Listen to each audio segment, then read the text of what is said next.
Greetings and welcome back to Let's Play The Legend of Zelda. We are now in part 6 and we're gonna traverse through the mountains, which is the top area of the map. Mainly the top left area of the map, which is, like I've said in an earlier part, an area I would prefer to stay away from, especially in the beginning of the game, because that's where most of the toughest enemies of the game are at. Or at least the toughest overworld enemies of the game. We're not gonna run into any Dark Nuts and Wizrows there, and thank God for it. But we are gonna run into a lot of those centaur enemies, or at least I think they're centaurs. And they hurt, so I usually prefer not getting near those guys, which you very easily can, because honestly there's not that much to do in the top left area of the map to begin with. There is one major item here, which you can very easily do without, and there are a bunch of places here where you can win rupees, or lose rupees, or get free rupees, or I don't know, I just don't go here. So there's one thing in this area, but you don't need to go there until literally the end of the game. And yay, it's those fucking centaur enemies. Are they centaurs? Because as far as I know, there are not any centaur enemies ever again in the Zelda series. So I'm gonna look that up right now. Okay, I found what they are. They're called Lynel or something. I'm not sure how to pronounce this, but it's Lynel. And it turns out I was wrong, because they're not centaurs. A centaur would be half horse, half human. These things are half horse, half lion. Wow, is that more or less ridiculous than the sea bear from SpongeBob? Also, it turns out they do appear in other games. They are in Link to the Past, and they are also in the Oracle games, which are basically one giant throwback to the first Legend of Zelda game anyway. Now the question is just, why haven't these guys appeared in a 3D game yet? Who would not want to fight a horse lion in 3D? In fact, this would be pretty cool enemies to fight on like an Epona horseback riding section combat thing. According to their artwork, they can use a sword and a shield, though in this game it looks more like they're using two swords. They have horse legs to keep up with Epona, and did I mention they're also fucking lions? But back to what's going on screen, which honestly isn't a lot right now. We're just traversing, walking around, going from place to place, which honestly I don't have a lot of problem with, because the map isn't really all that big and there's enough to do, so I'm never really bored when just walking around. Then again, this is coming from the guy who actually kinda likes the sailing in Wind Waker and then is bored during the walking of Ocarina of Time because Link is so slow. And with that said, yes, I do prefer the Great Sea in Wind Waker more than the Hyrule Field in Ocarina of Time. And on a completely different note, holy fucking Christ, look at all these enemies! Thankfully though, I have the magical shield, so I don't really have to worry about their projectiles unless I'm not really paying attention. Also, I'm pretty sure I didn't mention these enemies when I talked about what exact projectiles the magical shield can reflect. I only mentioned the Zoras and the Wizrows. So yeah, the magical shield is pretty useful, especially since I fucking hate these guys. So I'd say for 90 rupees it is worth going out of your way to get the magical shield. Well, okay, as long as you make sure to stay the fuck away from likes once you have the magical shield. Oh, by the way, right now I'm going to the most top left corner of the map, which honestly is a place that you never really need to go. Like, there's one place here where you can win rupees, and I'm going there just to show it off because why not? But there's no dungeon here, there's no real items here, so just ignore this place pretty much. Again, there's just this one gambler here, which is not worth it because you can also lose rupees, and that's if you manage to find him in the first place. And there's also another secret area here that if you go in is a door repair whatever guy who just takes rupees away from you, so no thanks. And that's not even mentioning the amount of enemies that are here. In fact, I don't even know why I went here in the first place. I sort of made it my goal to show off most of the gamblers for whatever reason. I'm bored. I find it odd that the old man is the one that can take rupees away from you, where the goblins will always just give you rupees. The ones that are supposed to be enemies are nicer to you than the old man who's supposedly there to help you, the fucking douchebag. Then again, I don't really know why the moblins give you money in the first place. Like, they say that it's a secret to everybody. I don't know what kind of secret you're talking about, but okay, you're giving me money, so I'm not gonna question it. By the way, those enemies that are spinning around, You can only attack them when they stop spinning around and when they're not moving. I think the excuse is supposed to be when they're spinning, they're supposedly flying so you can't reach them. Except it doesn't really look like that. I mean, I know it's an NES game, but even an NES game could have added like a little shadow underneath when they're flying, so you know they're above ground. It's one thing I never like, when people point out how for NES games you have to use your imagination, and that's an excuse for them looking like shit. And then I point out games like Mega Man, Castlevania and Ninja Gaiden that don't look like shit, and where the graphics do a good enough job to show you what you're looking at, where you don't have to use your imagination, which is clearly something the NES was capable of, but just that mostly Nintendo games are the worst looking NES games, which is pretty ironic.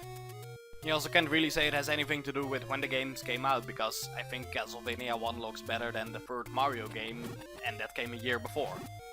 Anyway, once I go to the next screen, we are getting a new item, one that I will never use.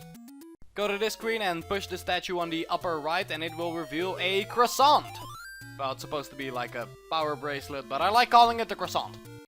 Do you see those 4 blocks on the right there? Now that you have the power bracelet, you can push one of those blocks and it will reveal a staircase in the middle. Go to that staircase and you get the screen where you see 3 different staircases, which will warp you to different places on the map.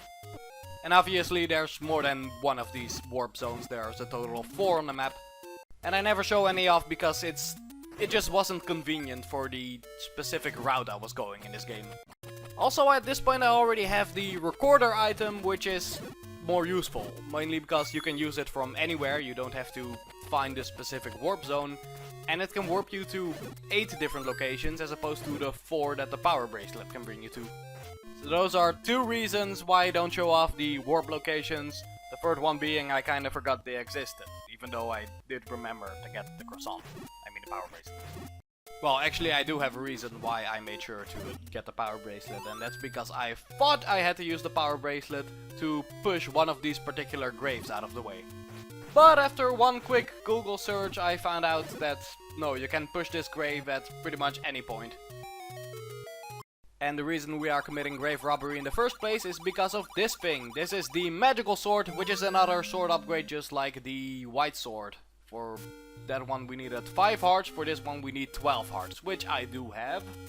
It doesn't necessarily have any special properties, it just does more damage and I am okay with that. Also, if you look at the item icon, you'll notice that for some reason it is curved as opposed to the other items which are just straight in the item slot. I only recently realized that there's a reason for that. It's supposed to look like it has jagged edges, which you can't really show off properly with pixels, but they actually found a way, and I didn't really know that until Hyrule Warriors, where they does show it has jagged edges, because the magical sword is also in that game. So I thought it was a neat little tidbit, mostly because they took pixel art limitations and turned it into an advantage. With that said, welcome to Dungeon 6, the Dragon Dungeon. In this dungeon we're introduced to Wizrobes, which can go kiss my ass because they teleport around and then they shoot beams at you, which luckily now that we have the magical shield we can actually deflect the beams. But they can still go fuck themselves. Also, why the hell do I have so many keys? I have 4 keys I don't need. Credit where credit is due, that is a pretty useful tip if you know what a Gohma is, but when you find a tip in a dungeon it usually refers to a boss, not always. Also, there are 2 bosses in this dungeon. One is Gohma, which you fight at the end of the dungeon before you get the Triforce piece. The other one is actually the dragon we fought in the previous dungeon, and you can actually ignore him, which I will end up doing, so I thought I'd tell you he's in this dungeon because I'm not gonna show him off in this. Also, did you notice that in the last room I killed one of the Wizrobes and then suddenly all of them died, and I don't know what causes that, but it does happen more often. I think it might have something to do with you kill the one that is technically the leader, so then all of them die? But that doesn't happen very often, and I think it only ever happens with the orange Wizrobes.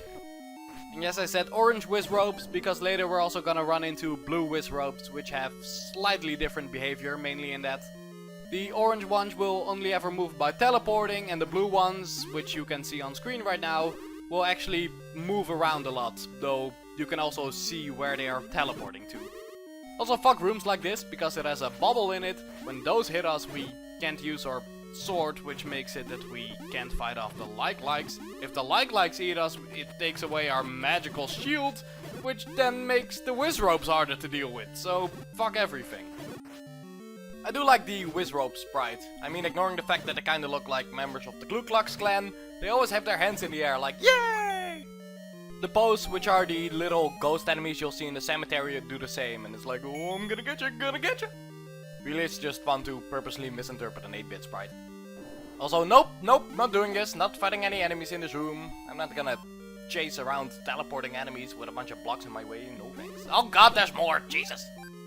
Also not doing this. Oh, it's so fun when you can just skip a room full of enemies. When I made my maps, I made sure to put a big NF on rooms like that. That stands for no fighting. I'm not here to waste time, even though sometimes I do severely waste a lot of time. But at least I don't go into the room left of here, because that's where the 4-something-headed dragon is at. Though anyway, what I'm doing right now could be considered wasting time killing the enemies here, but at least I have a map, and it looks like I can fit the swastika dungeon into this map. Anyway, you could consider that wasting time, since I really don't need the map, but I like showing things off, showing off items, even useless ones. The only times I don't kill all the enemies is when killing all the enemies will give me literally nothing. And even then, sometimes I'll still go out of my way to kill all the enemies. Like here, I really didn't need to kill all the enemies here, but I don't like having to push a block with enemies shooting at me, even though I easily could have had. Also, speaking of shooting things, we now get the Magical Rod, which is my favorite weapon in the game, because it allows us to shoot beams unlimited. It can go through walls, you don't need any ammo for it, and unlike the candle, you can use it as many times per room as you want. So for the rest of the game, this is the secondary weapon I'm constantly gonna be using unless I need to use bombs or arrows or something. It's just useful. It shoots beams, can kill enemies from afar, especially Wizropes, who also shoot beams. Now we're on equal terms, except I still can't teleport. It's just good, always, except in moments it's not good, like right now because I need a candle, but whatever. Why do I go here? Why, I have more than enough keys, but okay. Oh, by the way, there is one hint in massive quotation marks in this dungeon that I don't show off. The hint is, there are secrets where fairies don't live. I have no idea what that means. I mean, there are plenty of places with secrets, as well as there being plenty of places where there are no fairies, so it could refer to pretty much anywhere. Though I think I know what it might mean, because there are places in this game where fairies live, I guess. Because sometimes you'll run into a lake or a fountain or something and you will find a fairy who will restore all your hearts. So that's basically a health refill if you manage to find it. But there's one lake in particular where you won't find a fairy, and that's where the entrance to Dungeon 7 is. So I guess that's the place where fairies don't live, because they usually live near lakes, but not that one, and there's a secret there, question mark? Also right now I'm dying, so I think it's time to use a potion, so plug your ears for a bit.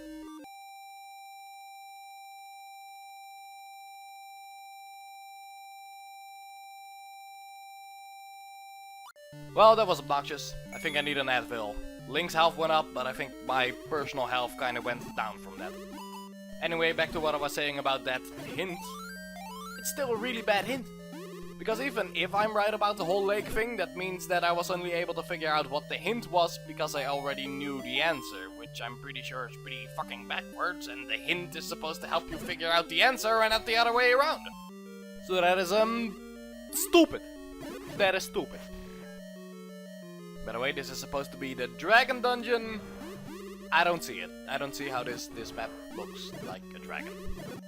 There is a dragon in this dungeon. A dragon that we can ignore, and there's like 5 other dragons in this game.